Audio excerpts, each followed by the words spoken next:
Assalamualaikum warahmatullahi wabarakatuh. Perkenalkan, nama saya Muhammad Zaki Jauzi dari kelompok 33 KKN Online Universitas Muhammadiyah Jakarta. Pada kesempatan kali ini, saya ingin bagi tips tentang cara membuat surat jual beli. Pada kondisi pandemi seperti ini, kita semua dibenturkan kepada suatu hal yang tidak biasa kita alami.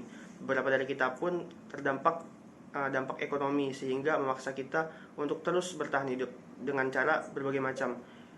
Dengan maka itu, banyak dari kita mulai menjual barang-barang pribadinya seperti TV, kulkas, sepeda, motor, hingga mobil. Hal ini tidak lain hanya demi mencukupi kebutuhan sehari-hari mereka.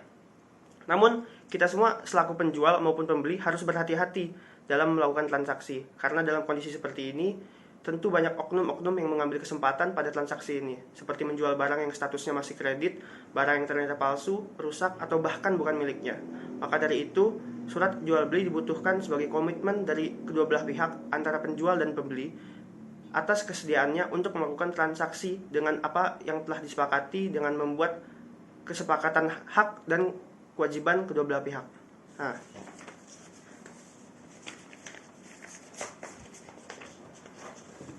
ini merupakan contoh dari surat perjanjian jual beli. Nah, pada contoh yang saya ambil merupakan surat perjanjian jual beli sepeda motor. Pada lampiran pertama atau halaman pertama perlu dibutuhkan adanya informasi data diri mengenai kedua belah pihak, yaitu penjual dan pembeli. Di sini saya Muhammad Zaki selaku pihak pertama atau penjual. Lalu pihak kedua merupakan Komarudin yang disebut pihak kedua dan pembeli.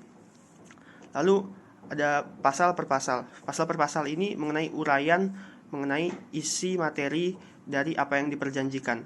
Pasal per pasal ini tentu dibutuhkannya kesepakatan antara kedua belah pihak sebelum adanya tanda tangan yang akan dibubuhkan.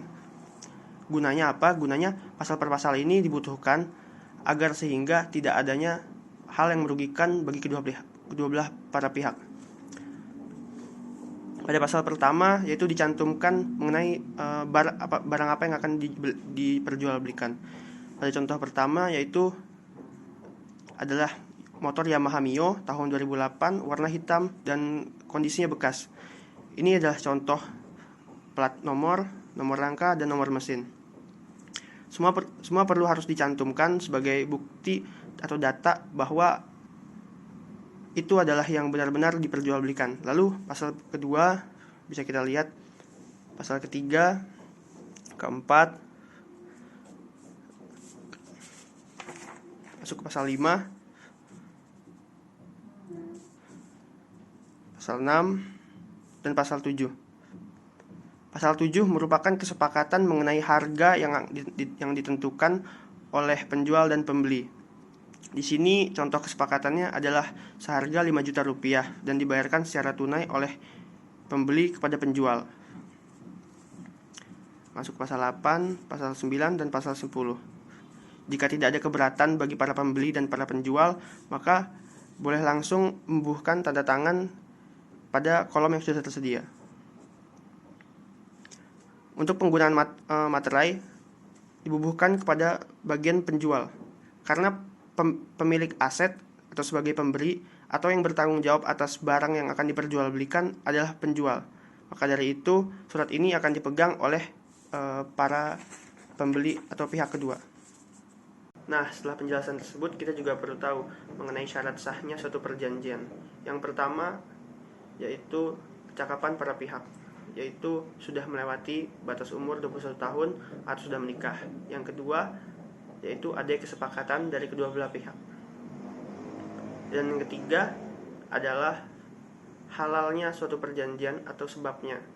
Yang diperjanjikan adalah merupakan suatu hal yang legal atau tidak bertentangan dengan hukum.